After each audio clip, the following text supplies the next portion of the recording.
Hi everyone. Are you planning to move abroad for higher studies? Or are you thinking about moving abroad to be a permanent resident? So, what is the first thing that comes to your mind whenever you're going to think about moving abroad? Right, it's absolutely the very first thing. That is, which country you would like to move to? What would be the courses that you would like to select? Or what would be the documentation process? Once you have decided all this, you go to a consultant and you discuss what the future process would be like. But the consultant would always ask you the very first thing, that is, have you given your IELTS exam? Have you already done the IELTS and is your scorecard ready? So what is this IELTS? IELTS is one simple step but a mandatory one for you to go abroad. It is one of the most important criteria whenever you are thinking about going abroad or doing your process for migration. So today we'll be discussing about this most important step in a very brief introductory section. I am StayHome. I am an IELTS trainer and IDP certified trainer at Kritata Academy Raipur, and today we'll be discussing what is IELTS and all its detail in a short span of period. Let us begin with the points that we will be looking at today. Firstly, what is IELTS?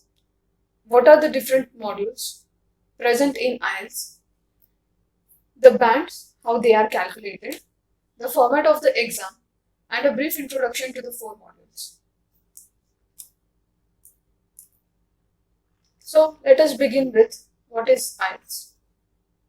IELTS is basically an exam which is taken by the non-native speakers like us for letting us know the proficiency in the language of English, since me, you, or anybody who would be migrating to a native English-speaking country know how to survive or to settle over there or to study over there.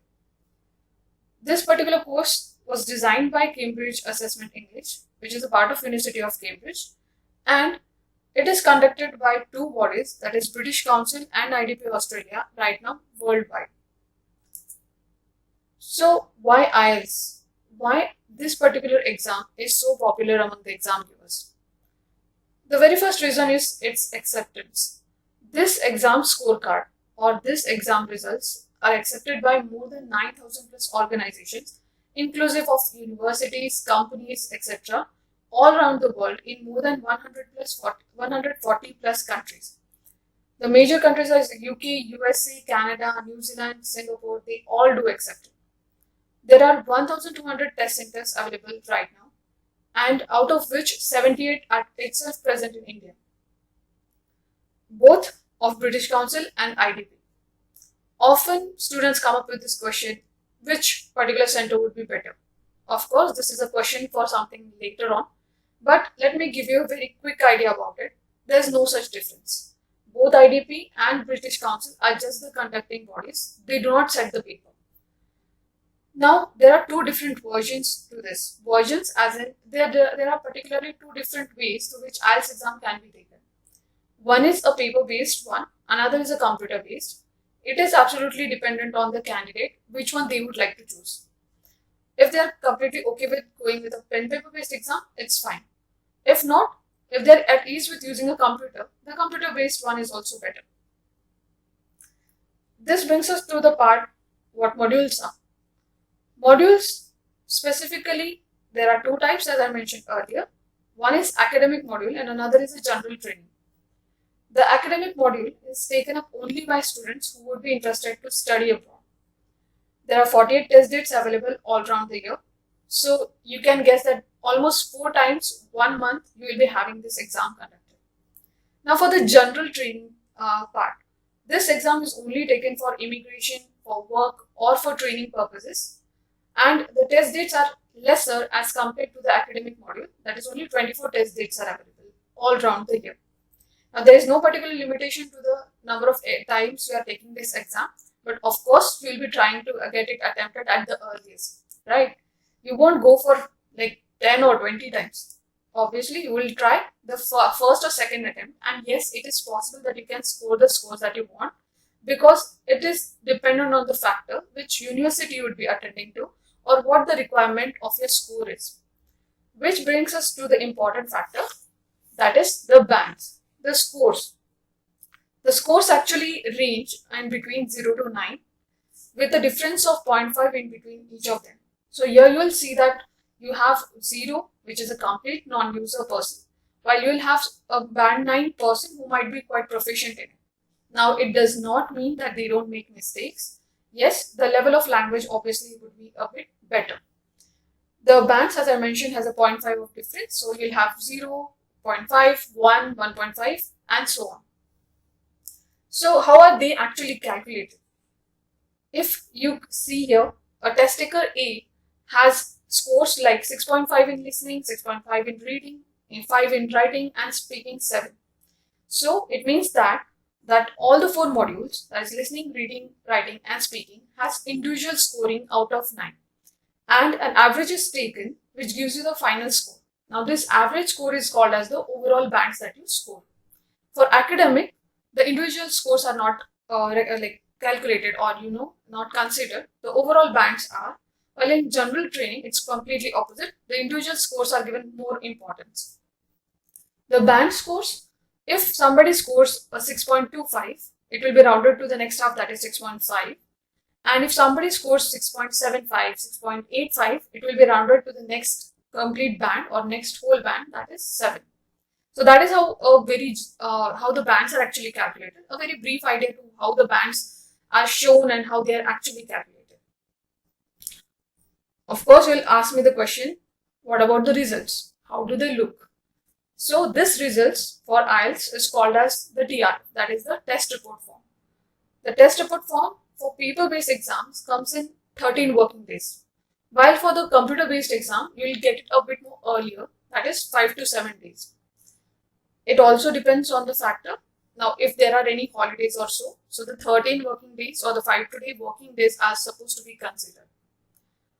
If you want your exams result a bit quicker, I would suggest go for the computer-based. But yes, you have to always keep in mind that the computer-based has a criteria, that is computer. So you have to know the computer pretty well.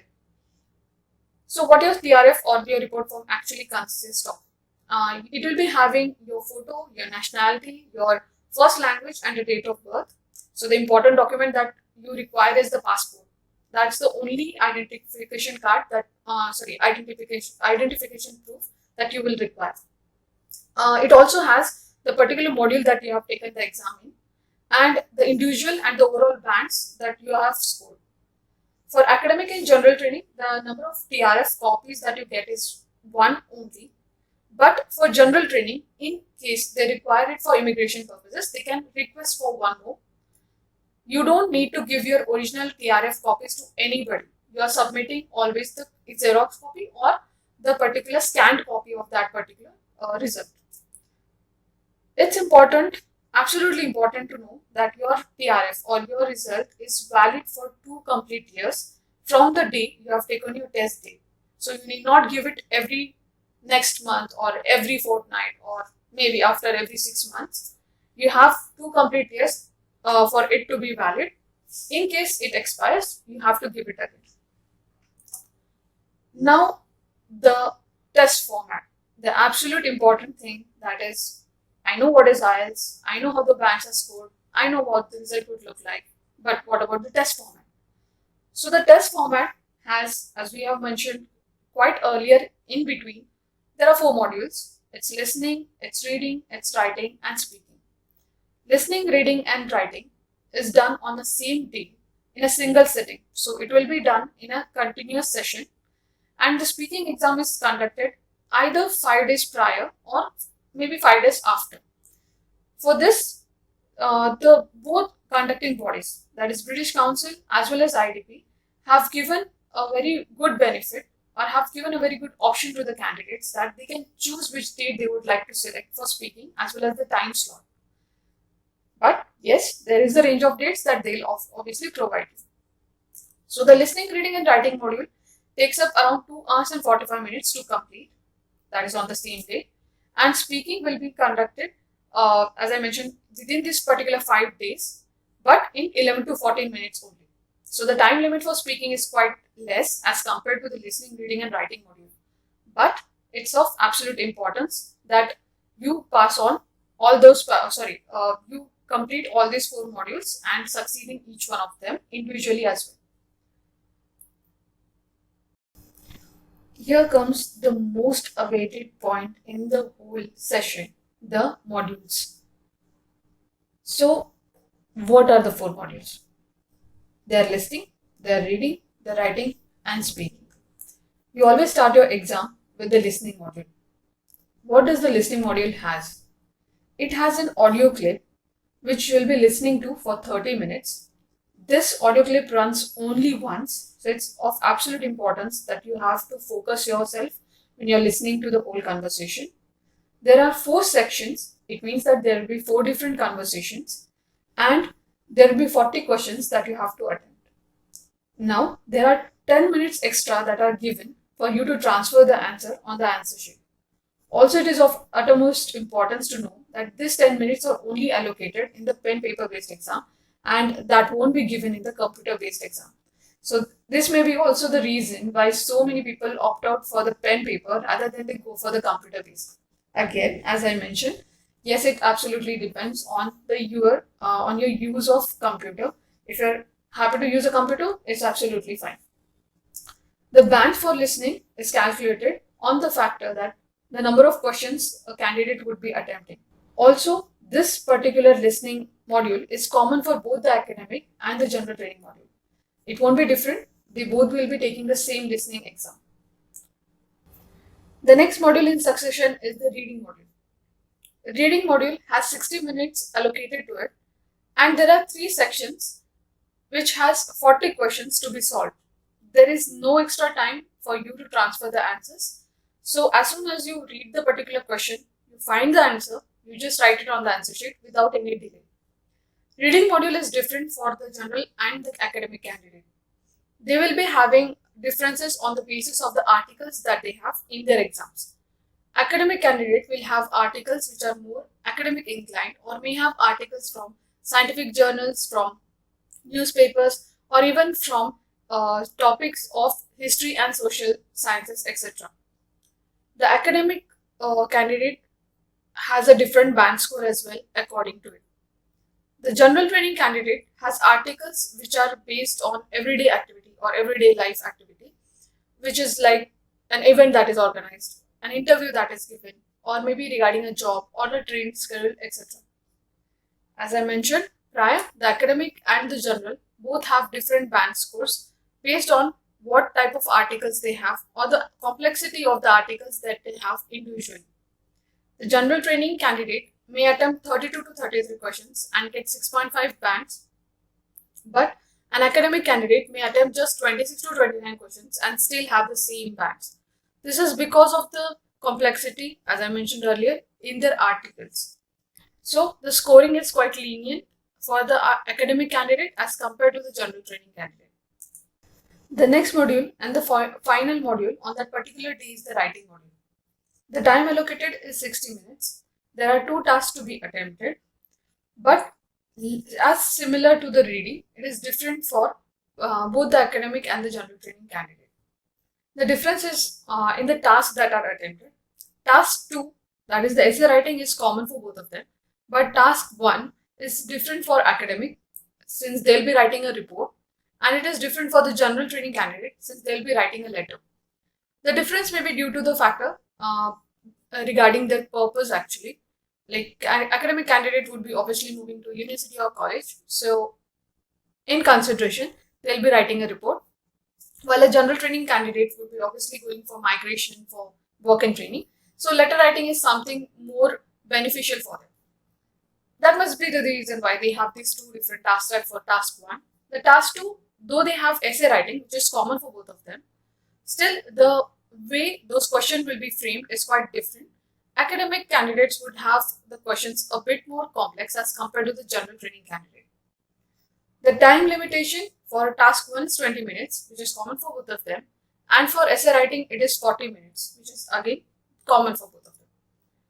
This time limitation is specifically given because of the reason the marks that they carry. Task 1 has around 33% of marks, or is only carrying 1/3 marks of the total, while task 2, which is the essay writing, has majority of the percentage of marks allotted to it. So it is always suggested, if possible, do attempt the task 2 before task 1, but it depends on the candidate. Whichever they feel easier first, they can attempt it. Also, the time limitations which they have been allocated or which they have been given can be changed according to a candidate's own requirement, but should not exceed more than what is specified, because eventually you have to complete both the tasks and not leave any of them just as it is. The limitation for words is also specified. For task 1, they have to write nothing less than 150 words, and for task 2, they have to write nothing less than 250 words. The scoring pattern for writing is quite different as compared to the listening and the reading module. In this writing module, there are 4 criteria that they have mentioned, and each of them will be scored out of 9. You have task achievement, which is for task 1, the task response, which is for task 2. Whatever question is given, when you achieve or when you solve all of them, when you answer all of them, that is regarding the task achievement. When you have answered the particular question, that is scored for task response, that is essay writing. The coherence and cohesion, which is the second criteria, talks about how the particular paragraphing or how the points are paragraphed properly and whether there is a logical sequence or not to it. The lexical resources talks about vocabulary, how the different range of vocabularies has been used, and whether there is any variation in it or there is any variation in the usage of that particular vocabulary. It need not be a high-end vocabulary all the time. It is rather important that you do know whatever you are writing along with its meaning and the spelling, so that you don't write something wrong. The last and the final is the grammatical range and accuracy, which talks about the foundation of English, that is, whether somebody knows how the tenses are supposed to be used, how the sentences are to be structured, as well as the punctuations, the prepositions, etc. It's important that all these particular points are covered when you are writing your essays or when you are writing your letter or your report. This brings us to the final module, that is the speaking module or the speaking exam. This exam is not conducted on the same day. It is conducted either 5 days of prior or after, as per the choice of the candidate. The time allocated is only 11 to 14 minutes, and there are only 3 sections that a student has to go through. This is more like a one-to-one interview where only you and the examiner would be present, and your answers are actually recorded. The test part has 3 sections, as I mentioned. The first section is regarding your personal introduction and certain details about you. Maybe regarding your hobbies, would you like to travel, your friends, your family, house, etc. Here the examiner expects you to give short answers, maybe in a sentence or 2. Nothing more than that. The second section would be the cue card, wherein you will be given a topic and certain questions along with it, and they give you 1 minute to prepare. You have to speak at length for 1 to 2 minutes. It's your choice how long you may go with it, but it is necessary that you do speak at least more than a minute. The last section is the follow-up section. In the follow-up section, you will be asked questions which are based on what you have answered in the cue card section. Here, the examiner actually wants to see how well you can give your opinion and suggestions, etc. So here you will be speaking at length as compared to the above 2 sections. The bands or the scores for speaking section is somewhat similar to the writing module. You have 4 criteria, that is fluency and coherence, lexical resources, grammatical range and accuracy, and pronunciation. Out of 9, each one of them will be scored. Fluency and coherence is about how well you speak and how you logically sequence whatever you're saying. Lexical resources is regarding your vocabulary. Grammatical range and accuracy will talk about your tenses, how you have used the different constructions, the simple, the complex, the compound. And pronunciation will be about how well you have used those words, how well you have pronounced them. Now, do not mistake this particular pronunciation section for accent. Accent is not given prominence, rather, your pronunciation is, it can have a slight variation, but nothing more than the usual. This brings us to the end of the discussion. I hope that this discussion was really useful for you. We have been through the IELTS, who conducts it, the bands or the scores, how they are calculated, what different modules are there, which one you would like to choose, actually which you should be choosing, and also a very brief idea about what these 4 modules actually have. If you have any doubts in particular, or you have any particular point for me to discuss, please let me know in the comments below. Do like and share so that more and more people can have this information with them. Also, if you want to know about our upcoming videos and upcoming discussions, please click on the bell icon and let yourself be the first person to know when we make our next video.